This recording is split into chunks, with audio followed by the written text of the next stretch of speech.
Ja, hallo Nandin.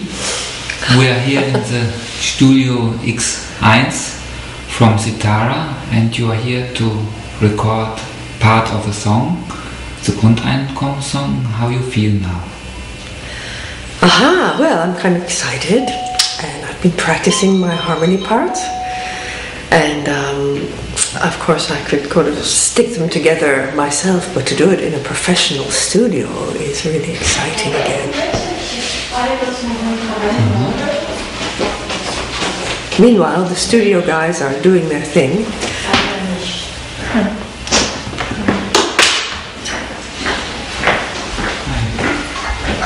There's a little coffee spot behind us here. All of a sudden, all these people appeared from nowhere. It used to be empty. It must be one of those energetic things that attract, which is what the Grundeinkommenssong is really about for me, is that it just attracts. This idea puts it out in the world, and to me it's not something that is new, but it's like having an earworm, so that you plant the idea. Is it very different to sing or to make music in Satsang, for example, or in a studio, or when the music is on, you are in the same space? Is there a difference? Usually there's quite a difference, because in the studio you have your ears on for every nuance, if it's right, and if you're performing live, the main thing is to keep the whole thing going, right? So it's a whole different attitude. And also, in the studio you can always fix something if it goes wrong. In real life you just keep on going, so it can be different. I have recorded in studios though, doing live improvised recording, and that was like satsang. If you're with other people who do that, like if there's 2 or 3 people gathered, then you have that energy of meditation. It can happen. It doesn't happen really often, but it can. But it's not necessary to make good music or good singing this space of meditation? Well, it depends on your definition of good music. If good music is playing in tune, getting the rhythm right,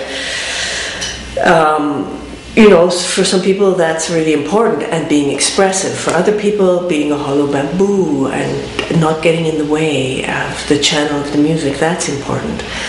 So different folks have different ways that they like to hear music, so I do both. When you have played with Samarpan, there was every much coming from the moment, or there were also songs you knew before? Oh, some were songs I knew before. Usually what I would do is I would improvise something at the beginning, especially if there was some other musician around. Hello. And that would be before Samarpan came in, and so we would just improvise, and that was completely in the moment, and just to help the people arrive.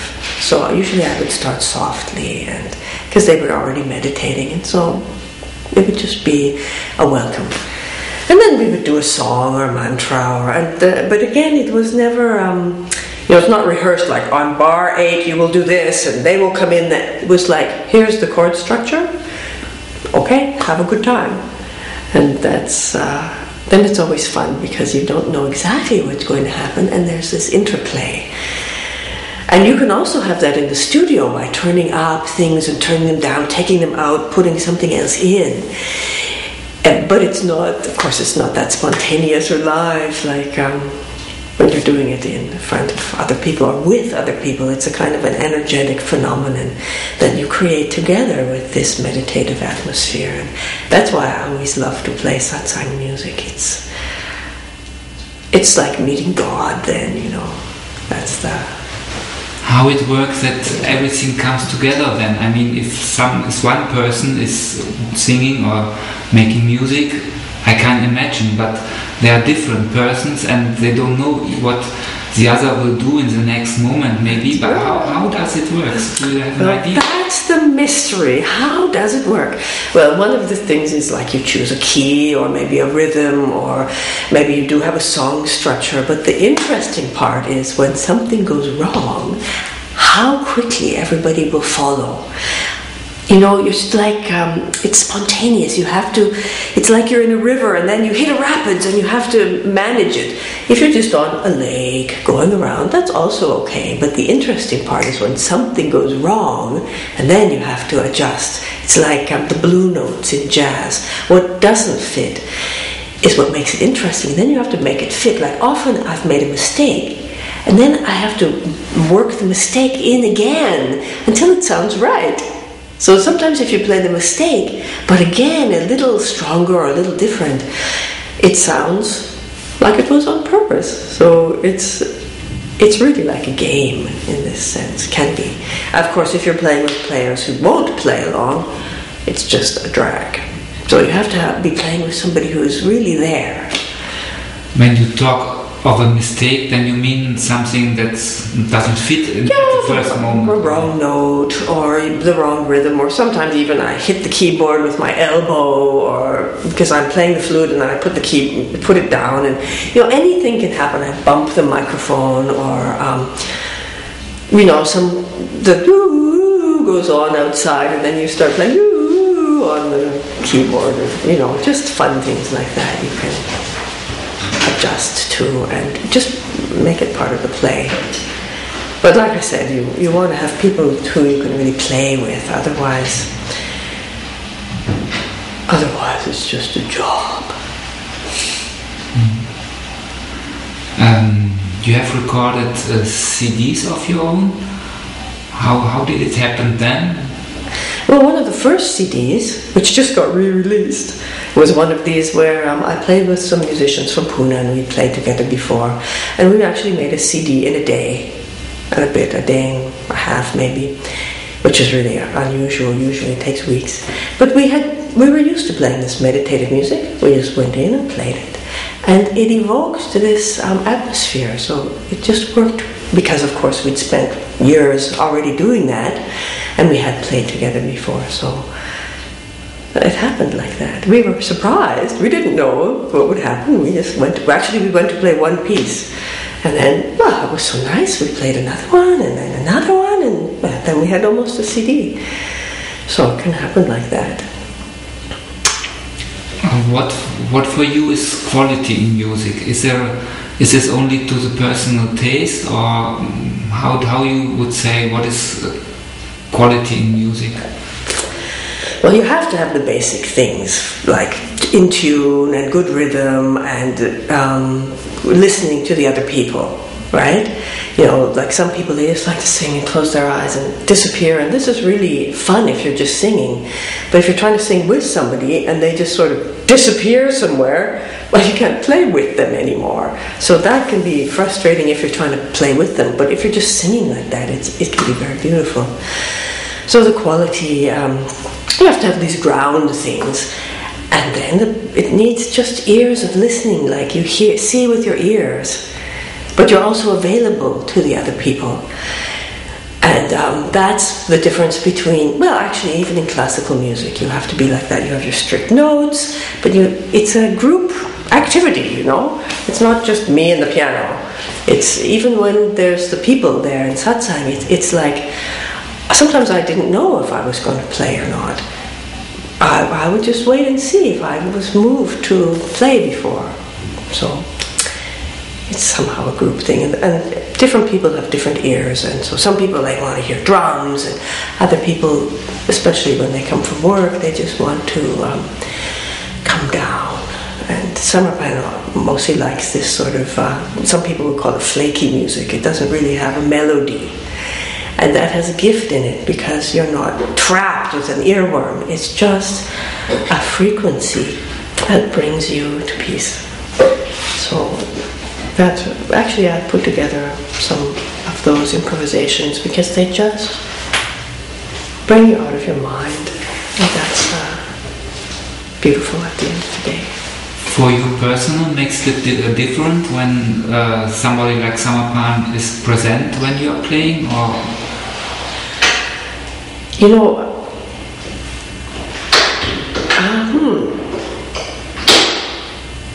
that's an interesting question, because sometimes you can feel it when he's coming in, but I'm not really there anymore when I'm playing music. I am like a big ear, and I'm not really conscious of anybody walking around, or some people can play and they can watch Samarpan and stuff, but I find it kind of distracting, and it's kind of a whole energetic phenomenon.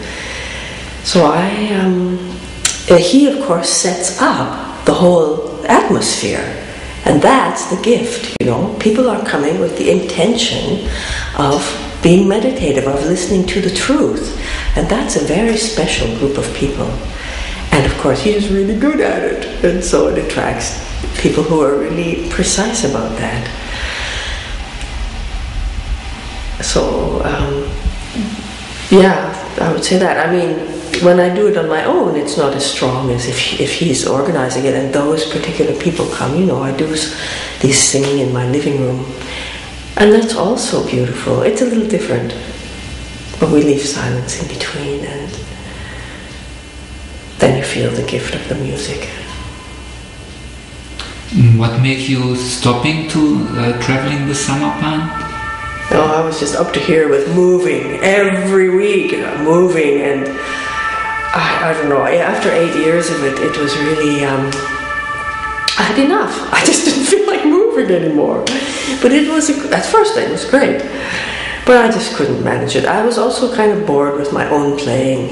After 8 years, it's like, it's time to change something, to do something a little different. Or even to just stop doing something. There's also that side. So that's how it was for me. Other people don't have that, but at the beginning it was great. Just 8 years was enough. It was a typical sannyas life, really learning you don't have to have a home, you will be taken care of, which is back to the Grundeinkommen song. We are taken care of, but we didn't quite get it yet. Is this experience that you are taken care of by life? Yeah, for sure. And isn't that what Buddhists do, and I don't know, other religions, where you go around, you're homeless, you're not, you don't really know where you're going to be staying, and something always works out. Sometimes it's a little nervous, and I did get organized in the end because it's just easier. But you do find out that, I never slept under a bridge. I could have if I wanted to. I could have even slept in a car if I wanted to, but I never had to, and so I never did. For some people like that, we go camping just to re-experience being with nature.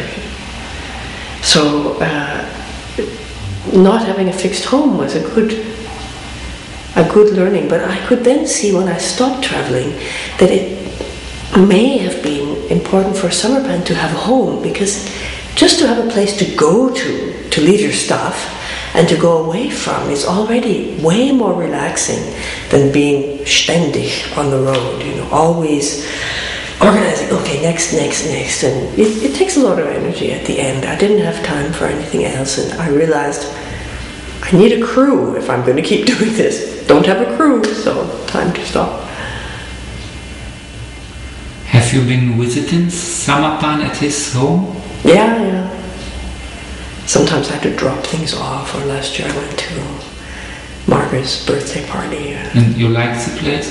Yeah, sure. It's quite it's not a place for me because there's so much work they can do there. It's, as Samarpan says, it's a handyman's paradise. But I'm really happy to live in a flat where I don't have to do the gardening, I don't have to build anything, I don't have to fix stuff except the usual. This is okay for me. It leaves me more time to do music and to just be, actually. But for people who like to do that and love gardening, and love renovating, and that's the place for them. What kind of groups you are offering now? Singing groups, music groups?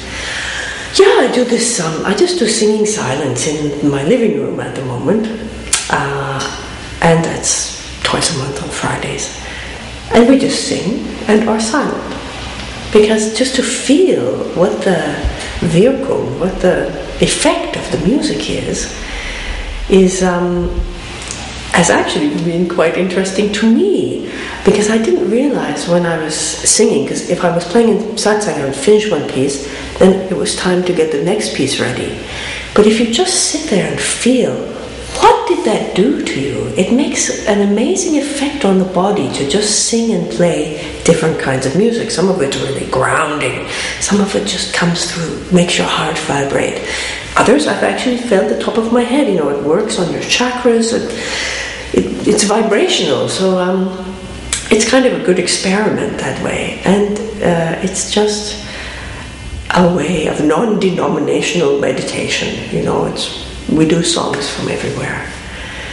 So I do that, and I teach some lessons, and sometimes I do workshops with Pratibha from Denmark and Omesh. We do singing and drumming, Omesh does, or with Rupi I've worked, she's a singer.